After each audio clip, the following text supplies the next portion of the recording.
మొన్న యుద్ధం జరుగుతోంది ఆపరేషన్ సింధూర్. అక్కడ జరుగుతున్న యుద్ధాన్ని ఎవడికి వాడు ఊహించేసి లేనిపోయినవన్నీ క్రియేట్ చేసి సోషల్ మీడియాలో చేశారు. అది ఎంత ప్రమాదం.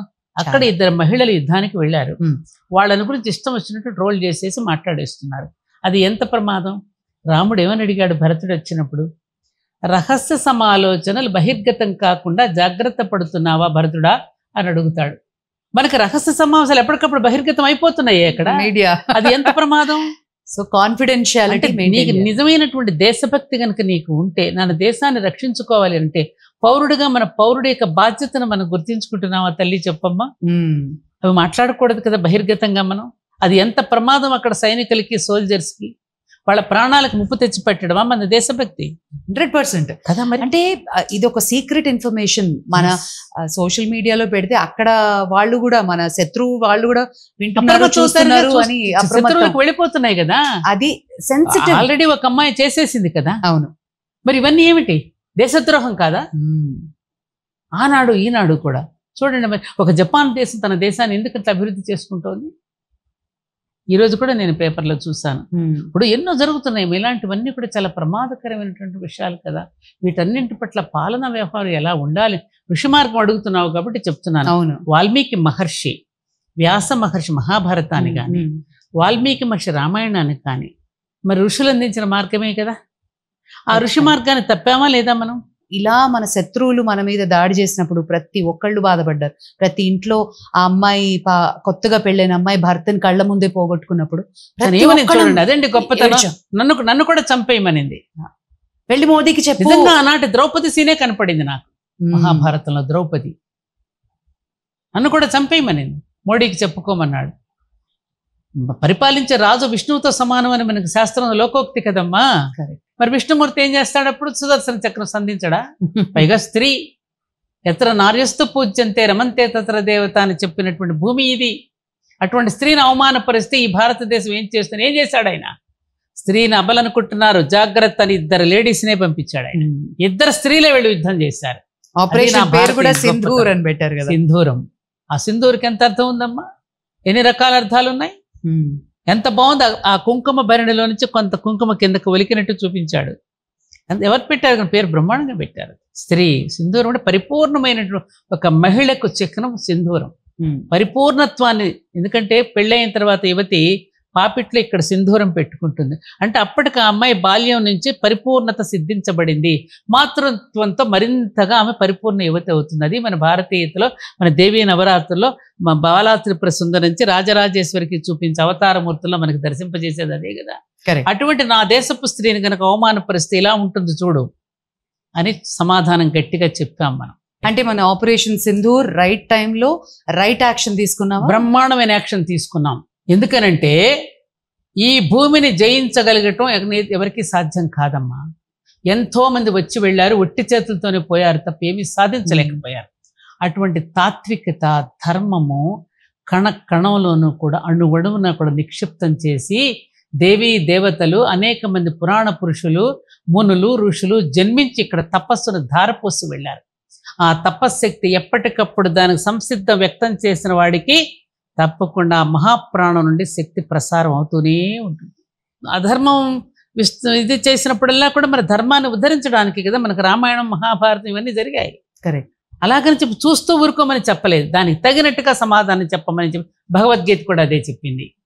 1000 బాణం విసురు, ఇది నీ ధర్మం, క్షత్రియ ధర్మం, నీ క్షాత్ర ధర్మం. ఎందుకు చెప్పింది, క్లైబ్యమాస్మ గమపార్థ, నీ నపుంసకత్వాన్ని విడనాడవయ్యా, 1000 బాణం అన్నాడు. ఎందుకన్నాడు, అధర్మం పెచ్చరిల్లుతున్నప్పుడు తప్పకుండా నువ్వు దాన్ని ఖండించవలసిందే.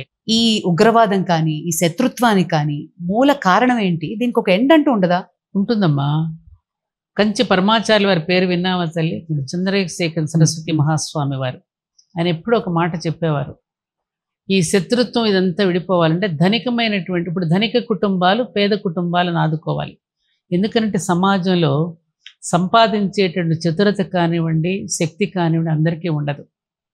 అందరి బ్రెయిన్స్ ఒకే రకంగా, రకరకాల ఫేజెస్ వాళ్ళు ఉంటారు సొసైటీలో. అలాంటి వాళ్ళని ఆదుకోవాల్సింది ఎవరు, ఆ చాతుర్యంతో సంపాదించగలిగిన వాళ్ళు మిగతా వాళ్ళని ఆదుకోవాలి. శాస్త్రం కూడా ఇదే చెప్పింది. అంటే సమానంగా మనం అందరికీ మనకున్న వాళ్ళకి సహాయం చేయగలగాలి. అలాగే ప్రపంచంలో ఉన్న ధనిక దేశాలన్నీ కూడా పేద దేశాలకు సహాయకారిగా ఉండాలి. అంతేగాని తమ స్టేటస్ని పెంచుకోవడానికో, ఆయుధాలను తయారు చేసుకోవడానికో, ఇతర దేశాల మీద యుద్ధాలు చేయడానికి కావాల్సిన సామగ్రిని పెంచుకోవడానికో కాదు. అలా సమానంగా దేశాలన్నింటికి ఒకరినొకరు ఆదుకుంటూ ఉంటే అప్పుడు ఈ రకమైనటువంటి తీవ్రవాదాలు, యుద్ధ వాతావరణం ఎందుకు వస్తుంది కదా? అవునా కాదా? అంతే. ఆ స్థితి రావాలిగా. వాళ్ళ చైనా ఎందుకు ఇప్పుడు మన చుట్టూ ఉన్న మన శత్రు దేశాలు ఇప్పుడు చూడండి, ఒక్కొక్క దేశం వాడికి చేయూతనిస్తూ ఉంటే వాడికి బానిసై, వాడికి దుర్మార్గుడైన వాడికి చేయూతనిస్తోంది. మన మహాభారత కథల్లో ఉన్న ఇప్పుడు దుర్మార్గులైనటువంటి వాళ్ళు కూడా వాళ్ళకి చేయూతనిచ్చారుగా. ఎందుకని వాడు ఉప్పు తిన్నాను కదా అని. కర్ణుడు ఏం చేశాడు? అంత మంచివాడు అయ్యుండి వాడు నాకు ఉప్పు తిన్నాను కదా అని చెప్పి కర్ణుడు ఏం చేశాడు? దుర్మార్గుడు వైపు ఉన్నాడు. ఏం జరిగింది చివరికి? ఇప్పుడు అలాగే జరుగుతున్నాయి దేశాలు కూడా. వాడు దుర్మార్గుడు అని తెలిసి కూడా వాడేదో నాకు అప్పిచ్చాడనో, లేకపోతే ఆయుధాలను ఇచ్చాడనో, లేకపోతే ఆర్థికంగా నాకు బలంగా ఇచ్చాడనో చెప్పి నువ్వు ఆ దేశం పక్కన నువ్వు ఉంటే రేపు ఆ ప్రమాదం నీకు కూడా రావచ్చు కదా. 100%. ఈ స్థితిని వాళ్ళు అర్థం చేసుకోగలగాలి అంటే ఒకప్పుడు మన సనాతన ధర్మమే ప్రపంచమంతా విరాజిల్లింది. ఈ ప్రపంచాన్ని మొత్తాన్ని పరిపాలించింది రామచంద్రుడే కాబట్టి ఆయన సార్వభౌముడు అన్నారు. జగద్గురు ఎవరు? రాముడే. నువ్వు ఏ రాజ్యాలన్నా వెలుగు. ధర్మరాజు రాజ్యం అని విన్నావా? రాజ్యం అంటే ఎవరి పేరు వస్తుందమ్మా నీకు? రాజ్యం అనగానే ఏ రాజ్యం? రామరాజ్యం ఉంటుందా? రాముడే గుర్తొస్తాడు కదా. ఇంకా లేదు అసలు. ఎందుకని? అటువంటి స్ట్రాటజీస్ పాలించడం ఏంటో రాముడికే తెలుసు. దానిని అధ్యయనం చేయాలి. వీళ్ళందరూ ఎవరైతే సోకాల్డ్ ఇప్పుడు పరిపాలనలో ఉన్నారో వాళ్ళందరూ కూడా దాన్ని అధ్యయనించే. మోడీ గారు వెళ్ళి ప్రతి దేశానికి ఒక భగవద్గీత ఇచ్చి వచ్చేవారు.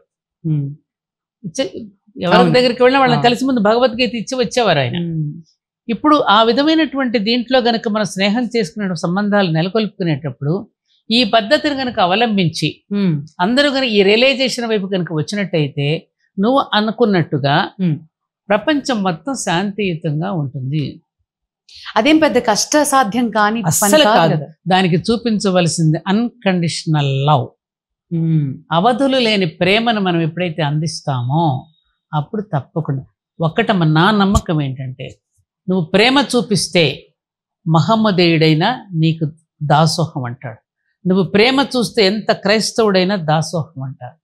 మా మాస్టర్ ఈకే గారు ప్రపంచ దేశాలన్నీ తిరిగి వచ్చి ప్రాక్పశ్చిమ సమన్వయాన్ని పెడితే ప్రపంచ దేశాల్లో ఉన్న తెల్లవాళ్ళందరూ చతికే పడిపోయి ఇప్పటికీ వారిని తలుచుకుంటూ ఒకరికొకరు సామరస్యంగా బ్రతుకుతున్నారు.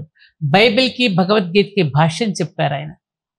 అటువంటి గురువులు గనక ఆ విధమైనటువంటి దీంట్లో తీసుకుంటే తప్పకుండా మనం సాధించగలమమ్మా. ఆ గురుత్వం నశించిపోయిందమ్మా. ఇప్పుడు ఆ గురుత్వం లేదు.